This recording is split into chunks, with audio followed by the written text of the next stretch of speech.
Right now, I'd like to bring to the stage someone who does have something to say. His name is Orrin Johnson. He's got a great website, orrinjohnson.com. He's a happy warrior. Please give him a warm welcome, Orrin Johnson. Woohoo! That's the one person that reads my blog. So I want to talk about two things today. I want to talk about booze, and I want to talk about the Pledge of Allegiance, because those things are near and dear to all our hearts as Americans, or at least most of ours. I know that's near and dear to mine. Before I escaped here from Washington State 2 years ago, I lived in Seattle for 6 years, and there's the biggest liquor store, I just read this last night, the biggest liquor store in the state of Washington has empty shelves right now. Empty shelves, you can't get the good stuff, you can't get the bad stuff.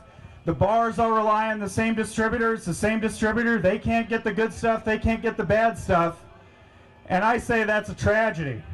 Now ordinarily, what would you do if you can't get booze at that liquor store? You go to another liquor store. But has anybody ever tried to buy liquor in Washington? If you have, you know that the government owns all the liquor stores in the state of Washington. That means you can't go to another store because the government has a monopoly, which is fine if you just want booze, but well, I'll finish that in a minute. But the other thing I want to talk about is the end of the Pledge of Allegiance, where it talks about liberty and justice for all. I was thinking about those two things the other day, and they come in a package. That's not a list, that's a pair. You can't have one without the other.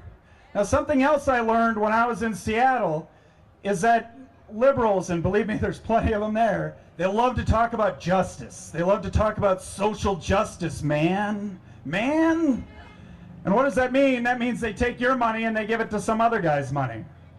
Is that justice? It sure isn't liberty, because they're taking away all your money, and they think that if they take away enough liberty, then they can get to justice. But we know that that's not true.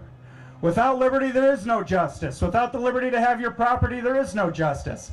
Is it just that you bought a house that you could afford, your neighbor didn't, and now you got to pay your neighbor's mortgage? No. Is it just that you saved up for retirement, your neighbor didn't, so now you have to pay your neighbor's retirement? No. But that's what they think. And that's what we're here to stop. So I want to talk about booze just one more second before I get the boot. And that's say this.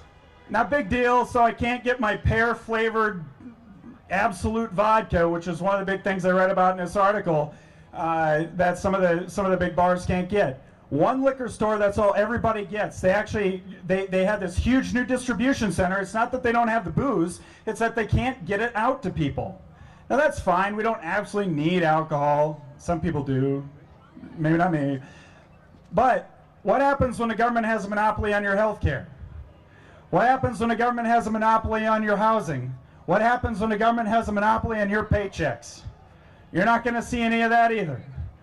So thanks everybody for being here and for being part of the solution. orrinjohnson.com, ladies and gentlemen, go check it out.